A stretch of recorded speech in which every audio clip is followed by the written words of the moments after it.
Hello, everyone, and thanks for staying with us. I'm Saeed Purza in London with our continued coverage of the U.S.-Israeli war of aggression against Iran and the Iranian retaliation. The world teeters on the edge of full-scale war. Tehran is weighing options about how to respond to U.S. strikes on 3 of its nuclear sites. Foreign Minister Abbas Araghchi says his country reserves all options to respond, including choking off the world's oil supply. Already, Iran has fired a barrage of missiles at Israel, with more still to come. The Islamic Revolutionary Guards Corps says U.S. assets in the region are legitimate targets. On the ground in Iran, a mass protest in the capital Tehran against Israel and the United States aggression, with President Masoud Pezeshkian among the crowd. Anti-war protests also taking place or planned in other parts of the world, including in the U.S. and U.K. UN Secretary General Antonio Guterres says this is a dangerous escalation in a region already on the edge and a direct threat to international peace and security. The UN Security Council meets on the Iran situation. China, Russia, and Pakistan have called for a vote on a draft resolution calling for a ceasefire. Iran says more than 400 people, among them women and children, have been killed and at least 3,056 others wounded since Israel launched its aggression on June 13th. In Israel, at least 24 people have been killed in the Iranian retaliation, but independent sources say the numbers are much higher, but we're not hearing about them because of the Israeli military censorship. Now, with their analysis, to join me in the studio, our very own Sakina Datu, producer and broadcaster right here with me, and from the United States, Caleb Moffin from the Center for Political Innovation and author of Who Are the Houthis? What Are They Fighting For? Joining us all the way from Chicago. Caleb, I want to come straight to you, and that, I think, the latest comment from Trump, contradicting members of his own administration, that when they launched this strike on the 3 Iranian nuclear sites, that this was about that and that's it, mission accomplished. Today he tweeted that in a post that was shared on social media, saying it's not politically correct to use the term regime change, but if the current Iranian regime is unable to make Iran great again, why wouldn't there be a regime change? MIGA, M-I-G-A, make Iran great again. Your reaction to that? Well, it shows that the Trump administration is extremely confused about what it wants to do. If you listened to Trump's remarks after these strikes against Iran, the remarks almost reeked of fear, as if he was trying to please the U.S. military, saying that no other military could carry out these strikes, calling the weapons magnificent, speaking in absurd terms. And now the New York Times, as well as immediately afterwards, we had Iranian sources saying that what he's saying about these strikes does not match reality. They did not destroy the uranium enrichment program. These strikes, they simply damaged the entrance and the exits, and Iran evacuated the facilities. These strikes were really not notable. Trump was talking about these strikes in theatrical language. We completely demolished, we wiped out, we completely destroyed, and that's just not what happened. And the facts on the ground just don't match that, according to even Western sources at this point, and that Donald Trump seems determined to try and please certain forces within his administration that are very loyal to Israel. However, he got elected on the anti-war ticket, and he appointed a director of national intelligence who is so anti-war and outspoken in criticism of U.S. war threats against Iran and U.S. Military destabilization of countries like Syria, that she was labeled a Russian agent by Hillary Clinton. And she's his director of national intelligence. There's rumors that she may be stepping down. It's not clear what's going on. Trump doesn't know what he's doing. He's got various people speaking in his ear, telling him one thing, telling him another thing, and he's also quite afraid. And he's trying to keep the military on his side. He's trying to please certain people that have certain agendas. But if he thinks that he's going to topple the Islamic Republic of Iran, he's completely delusional. completely certainly is. delusional, because at this point, Yeah. the mission of the Islamic Republic to stand with the oppressed around the world, to oppose Israel and its crimes, that mission is being fulfilled. The entire Muslim world is cheering for Iran as they are, striking back against Israel for their cowardly attack, and support for the Islamic Republic is not just massive within the country. We saw the rallies today attended by the elected president, but also around the world. We saw people pouring into the streets to support Iran. Iran is very solid, and they are facing, standing up in the face of this attack. Pete Hegseth saying there is no intention of carrying out regime change. Then Donald Trump saying, well, I don't know if that's the case. He's delusional. He doesn't know what he's talking about. And you know what? I'm not sure if you would like that, but the former Israeli Prime Minister Ehud Olmert agrees with that. And Caleb, if I could get you to respond to the same thing. We heard Tulsi Gabbard saying there were no indications or evidence of Iran pursuing nuclear weapons. We have always known about the Iranian position, the religious fatwa, the edict against nuclear weapons. And yet the United States is solely relying on intelligence, as a lot of people have been saying, cooked intelligence from the Israeli intelligence community. I mean, the idea that Iran is trying to get a nuclear weapon is so absurd, and it's just the basis of a whole lot of claims by the United States, and U.S. media echoes it, but it doesn't match reality. Look, there are facts that U.S. media will never tell you, one of which is that Iran has signed the Nuclear Non-Proliferation Treaty. Another is that Iran has never been in violation of that treaty. Yet another is that Iran gave up almost their entire peaceful nuclear energy program during the 2015 deal. I mean, at this point, the idea that Iran is secretly conspiring to get an atomic bomb, it doesn't match reality. It is a propaganda tool used to justify further sanctions, further war. And what it really gets down to is that Benjamin Netanyahu, he realizes that Iran is the center of resistance to Israeli crimes. And that's why Israel is so desperate to destroy Iran, and that's why Iran has so much support around the world. Barack Obama, when he was president, and Trump in his first term, they were hoping to polarize the Muslim world and the people of the Middle East. Trump's goal and Obama's goal also was to create an Arab NATO, to separate the countries that are aligned with Saudi Arabia, that are Sunni, against Iran, play up the conspiracy theory about a Shia crescent, that Iran is trying to take over the world, polarize Sunnis against Shias, and set the basis of isolating Iran. Well, that strategy has completely flopped and failed. Why? Because Iran and its allies, like the folks in Lebanon, like the folks in Yemen and elsewhere, they have proven themselves on the battlefield as the most effective fighters against Zionism. They are the ones that are stepping up to stand up for the Palestinians like no one else. Iran, the folks in Lebanon, the folks in Yemen, they are doing it. And if you are at all, sincere in your support for the Palestinian people, you have to admire Iran. So the idea of dividing the Muslims of the world and the people of the Middle East, it's just not going to work. And it failed. And Iran is the center of resistance. Why? Because Iran had an anti-colonial revolution. 1979, they said neither East nor West, not capitalism, but Islam. War of poverty against wealth, and Khomeini toppled a U.S.-backed dictator, and he created a government that draws its power from Basij councils, community organizations. You have the Islamic Revolutionary Guards that are the largest economic entity in the country. This is an ideological Islamic anti-imperialist organization. Iran is a center of resistance, and now Iran is part of the rising new economy in the world, the BRICS and the Shanghai Cooperation Organization. Iran is close to Russia.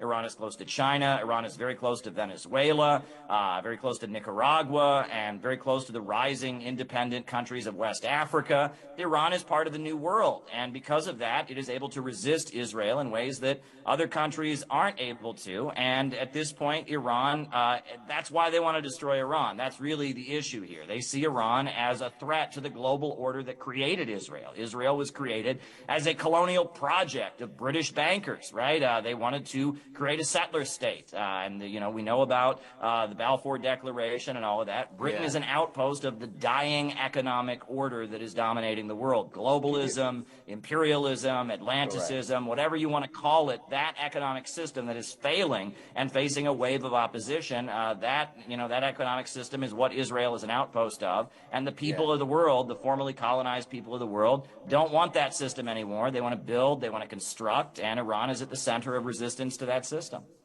And you talked about BRICS. Everybody, there's now this collective holding of breath by everybody, waiting for the Iranian response. Let's assume for a second that this thing is going to escalate further. And if it does, talk about the regional consequences of it and any of the members of the BRICS, chiefly China and Russia, perhaps fighting on Iran's side. Do you think that's a possibility? I think it's very much a possibility. I mean, it's one thing for, Russia to be playing the important role they're playing now. I know the foreign minister of Iran is in Russia, and Russia could possibly play a role in negotiating some kind of solution, and that's very important. I know Russia doesn't want things to escalate. I know China does not want things to escalate. But, the Chinese foreign ministry, they made clear that what Israel did crossed a red line, and that what the United States did crossed a red line, and that there are some things that are not up for debate. And cowardly attacks like this on sovereign countries are something that the global community can't stand for, and what the United States did further isolated it. You want to talk about impacts on the region? Look, I am an American patriot. I love my country. I don't want any Americans to get in harm's way. And, I know there's a lot of good people in the American military who are in that region, and they shouldn't be there, right? They should be here at home, building and constructing, fixing our roads, etc. And there's a lot of American military personnel, people from small towns like mine. I grew up in a small town in Ohio, and it's very likely they could come home in body bags. Those military bases that are scattered all throughout the region that should not be there, they're going to become targets. And Iran has said, look, they're legitimate targets. You struck us. You attacked us. You supported Israel in attacking us. And, I mean, that is such a tragedy. And to think that American working class people from Ohio and Pennsylvania and Texas might come home in body bags just to make sure that Israel can continue murdering the Palestinians. I mean, this is something that average Americans should be up in arms about, and they are. The protests that are happening across the country are massive.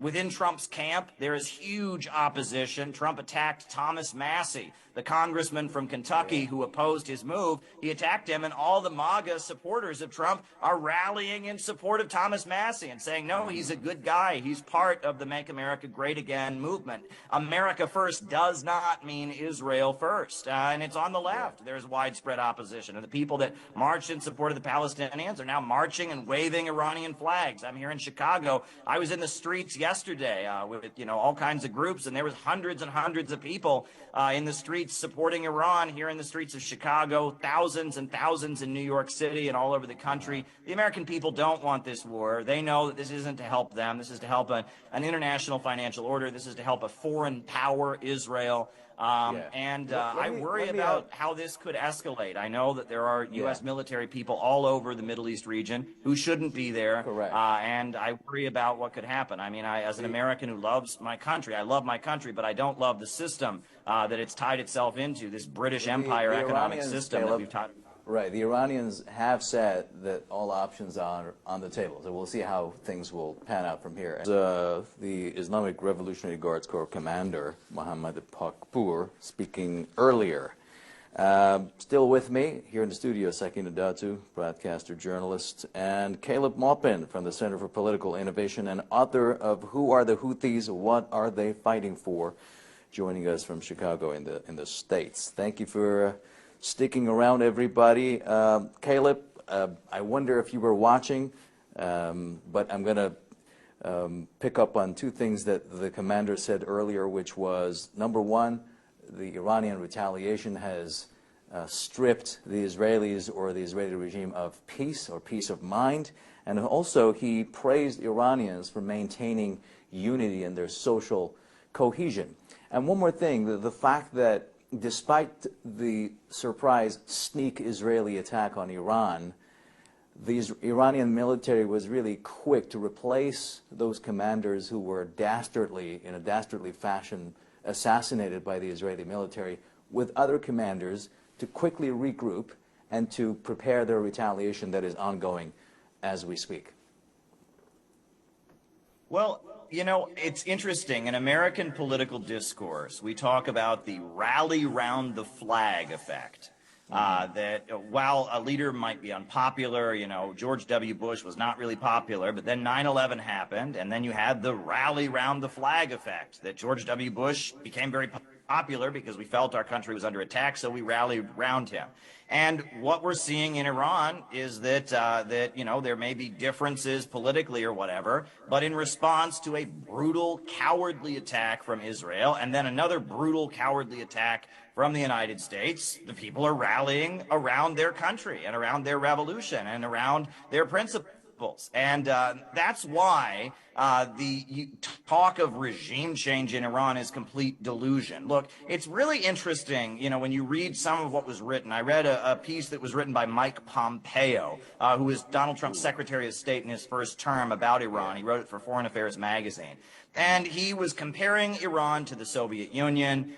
He was talking about Ronald Reagan's role in bringing down the Soviet Union, and that there's kind of a fantasy, a fiction, that somehow the way the Soviet Union was brought down was by nuclear threats from Ronald Reagan. Well, that's not what happened, right? If you look at the way the Soviet Union ended up, you know, dissolving and the United States winning the Cold War, it had a lot more to do with the wing of the Soviet Communist Party that was kind of westernized, you know, Gorbachev and others, and it had a lot to do with kind of U.S. infiltration, etc. It wasn't the nuclear arms race that brought down the Soviet Union. However, the weapons manufacturers and the Republican Party in the United States and the Israel lobby have rewritten history to say, well, Ronald Reagan threatened the Soviet Union and he spent a lot of money on nuclear weapons and that drained the Soviet budget and that's why the Soviet Union fell. That's not the reality of the history. But that's what Mike Pompeo believed, and that seems to be what a lot of the people around Trump believe. And they believe that if they just beat their chest loud enough and make loud threats and attack Iran,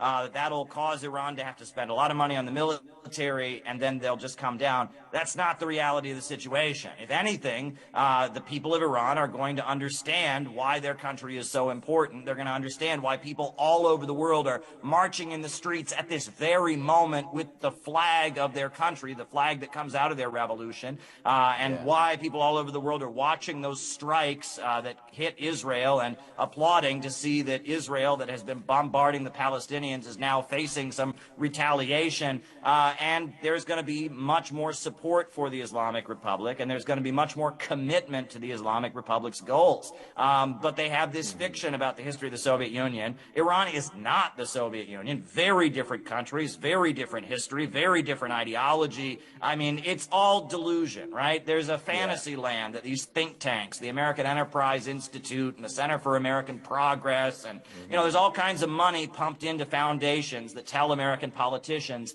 how to be geostrategic. And it's all, at this point, become very, very corrupted. And I think those people are whispering in Donald Trump's ear, and they've fed him a complete fantasy. That's what it looks like to me. Trump has no idea what's actually happening in the ground. I think Donald Trump actually believes that his strikes were devastating, as he said, and that no other military in the world could do this, blah, blah, blah, blah, blah. That's not reality. I mean, it's just not reality. And our president is kind of hidden in the White House, surrounded by people that are lying to him. Donald Trump listens to people who don't like him. He listens to people who stabbed him in the back in his first term. Netanyahu stabbed him in the back, after the January 6th Capitol riot, etc. Whereas the people who've supported Trump, like Tulsi Gabbard, like Tucker Carlson, the people who really stood with Trump are the ones who told him not to do this. But he's not listening to them, and he's listening to the people who've stabbed him in the back. Well, you know, you should listen to your friends, and you shouldn't pander to people who betrayed you. But Donald Trump is making a fatal mistake. He takes the support of the kind of MAGA movement, America First, libertarian elements. He takes them for granted. And he's, you know, pandering and performatively, you know, pandering and doing whatever he can to please people who will betray him and have betrayed him in the past, like the Israel lobby. Caleb, you talked about the Israeli lobby in the United States, or the Zionist lobby there. A report out on the Gray Zone the other day calling the CIA Director John Ratcliffe a Mossad stenographer. Professor Jeffrey Sachs, who has been telling the world about how long American foreign policy has been run by the Israelis. Talk about that and the extent to which Israel, through its lobby groups, has influence over the United States and its foreign policy. Well, I mean, there's great reporting going on. That report from Gray Zone was tremendous. Whitney Webb has done tremendous work showing about how, what was going on in reality with Jeffrey Epstein and blackmail, et cetera. And our politicians, yes, they are terrified to criticize Israel. And they know that if they criticize Israel, there's a huge apparatus that will target them, that will drive them out of politics, and that there are very few politicians who are brave enough to challenge Israel. I mean, one figure that I am absolutely, disappointed with more than ever is Bernie Sanders. He pretends to be the peace candidate during the 1980s. He spoke up against U.S. wars. It took him, Trump had practically already attacked Iran before Bernie Sanders was able to speak up against it. And then he said it was okay for Israel to attack Iran. He just didn't think the U.S. should get involved. Such a cowardly response. But at the same time, Bernie Sanders, he is a supporter of Israel. Even though he's critical of Israel in some ways, even though he comes out of the left, he has kind of loyalty to Israel. And so now he's kind of stepping up to very quietly, say the USA shouldn't get involved. And the same with a lot of the so-called left in the United States. I'd say the left was late to the game. I mean, the MAGA folks were there first. Marjorie Taylor Greene, Thomas Massey, Tucker Carlson, Matt Gaetz, they are far more critical, and they were, running to the front to criticize this. And then the voices on the left kind of went through the motions, and it's very sad to see that. And, part of the reason that Donald Trump won the election is because the Democratic Party considers Muslim Americans' votes to be their own, but yet they won't stand up to Israel, right? And the Muslim American community supports the Palestinians. And so the Muslim American community said, look, we're not going to give our votes to a party that doesn't represent us. And that, the Democratic Party in the United States says, well, Donald Trump is Islamophobic, Donald Trump is pro-Israel, so you have to vote for us. But yet the Democrats wouldn't even allow a Palestinian speaker at their convention. And their platform, when it came to Israel-Palestine issues, Kamala Harris's platform was almost verbatim what Trump had, and that Kamala Harris was herself married to an Israel lobbyist. I mean, her husband is an active pro-Israeli lobbyist. So, this is the U.S. political establishment. Israel is an outpost of this system that, that the other guests spoke about, very eloquently, this colonial imperialist system that set up Israel, that Israel was an outpost of, and that is the system people all over the world are struggling against.